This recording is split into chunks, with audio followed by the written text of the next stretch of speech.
हर शहर में एक ऐसा कोना होता है जहाँ जाना मना होता है, लेकिन कोई ना कोई जिज्ञासा में वहां जाता जरूर है। शहर के बाहरी इलाके में एक पुराना जंजर बंगला है, ठीक उस पुराने कब्रिस्तान के पीछे, दशकों से वीरान। लेकिन हर महीने कोई ना कोई वहां जाकर गायब हो जाता है। पुलिस थक चुकी थी, हर बार वही कहानी। लेकिन इस बार जो मिला उसने पूरा केस ही पलट दिया। एक पुरानी डायरी जो शायद मृतकों की नहीं बल्कि किसी और की चीखती गवाही थी।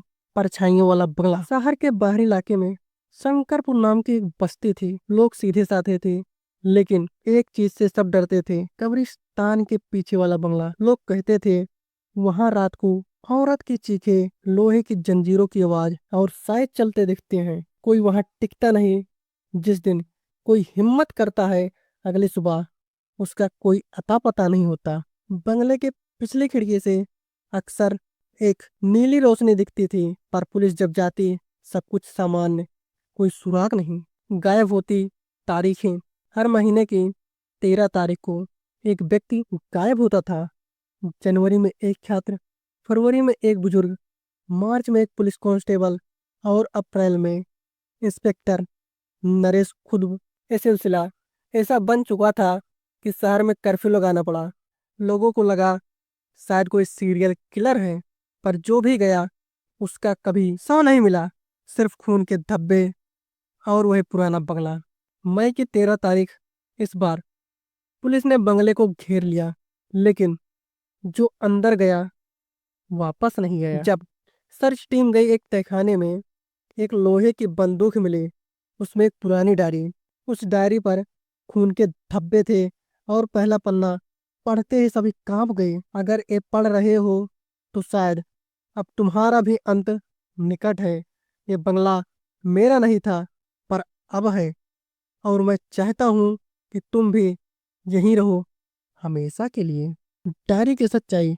डायरी लिखी थी एक आदमी ने, रुद्र सेन। वो कभी इस बंगले में रहा करता था, अपनी पत्नी कामनी और बेटी सिया के साथ।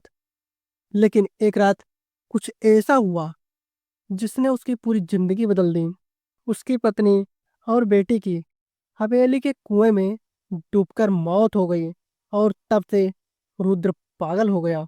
लोग कहते हैं उसने आत्मा बुलाने की तांत्रिक विधि शुरू की और अपनी आत्मा को बांध लिया इस हवेली से। डायरी में लिखा था कि हर 13 तारीख को एक आत्मा चाहिए मुझे, ताकि मैं अपनी बेटी को जिंदा देख सकूं। उसकी हंसी फिर गूंजे इस बंगले में। पुलिस टीम का अंत। डायरी पढ़ने के बाद जो हुआ वह इतिहास में पहली बार हुआ। सीसीटीवी कैमरे लगाए गए थे बंगले में, सब कुछ रिकॉर्ड हो रहा था।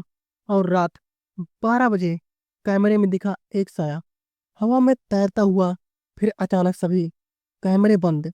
सुबह 4 पुलिस वाले लापता थे, और वही बंगले के अंदर मिले कुछ बालों के गुच्छे, एक अध जली डायरी का पन्ना और खून से सना एक खिलौना। रहस्य का पीछा। अब केस मिला शहर के सबसे तेज दिमाग, क्राइम इन्वेस्टिगेटर अर्जुन राठौर को। अर्जुन को तंत्र मंत्र में यकीन नहीं था, पर जैसे जैसे उसने डायरी के पन्ने पढ़े उसे समझ आने लगा यह सामान्य केस नहीं है। डायरी में रुद्रसेन ने कई बार विवेक आचार्य का जिक्र किया था, एक तांत्रिक जिसने उसे ये विद्या सिखाई थी। अर्जुन ने उस तांत्रिक के गांव जाकर जो खोजा वह रूप कंपा देने वाला था। तांत्रिक का अभिशाप।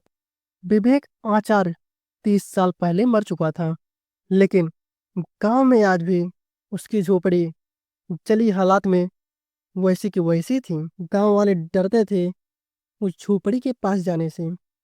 अर्जुन ने हिम्मत की, अंदर गया और उसे मिला वहीं काला ग्रंथ, जिससे आत्मा बुलाने की विधि रुद्र ने सीखी थी। उस ग्रंथ के आखिरी पन्ने पर लिखा था, एक बार आत्मा का द्वार खुल जाए तो उसे बंद करने के लिए उसी राक्षसी आत्मा को बलि देनी होगी, नहीं तो आत्माएं अमर हो जाएंगी। बलि का समय। अर्जुन वापस लौटा, बंगले में अकेले घुसा। उसके पास एक प्लान था। वह जानता था कि उसे 13 को ही अंदर जाना होगा, ठीक 12 बजे, क्योंकि तभी आत्माएं प्रकट होती हैं। रात के अंधेरे में जब वह तहखाने में उतरा तो वहां दिखा सिया की आत्मा, मासूम बच्ची जो हर किसी को अपनी माँ समझकर पास बुलाती थी, पर असल में एक फंदा थी, आत्मा को खींचने वाला चुंबक। और तभी प्रकट हुआ रुद्र का राक्षसी अवतार। अंतिम युद्ध। अर्जुन ने तांत्रिक विधि का उल्टी प्रक्रिया शुरू की, लेकिन इसके लिए एक इंसान की आत्मा की बलि जरूरत थी। उसने खुद को पेश किया, पर जैसे ही आत्मा उसे खींचने लगी, अर्जुन ने एक विशेष मंत्र पढ़ा, जिससे वह आत्मा उसी के अंदर समा गई। लेकिन अब अर्जुन अर्जुन न रहा, न रुद्र दोनों एक शरीर में बंध चुके थे और बंगला शांत हो गया। कई महीने बीत गए। अब कोई गायब नहीं होता। बंगला बेच दिया गया। एक नई फैमिली रहने आई और सब कुछ ठीक था। पर एक रात छोटी बच्ची ने अपने पापा से कहा, पापा, कल रात एक अंकल आए थे, कहते हैं वो यहीं रहते हैं और उनकी बेटी भी। पापा हंसे और सपना देखा होगा, पर अगली सुबह दीवार पर कुछ लिखा था खून से, अब मेरी सिया को खेलने के लिए दोस्त चाहिए।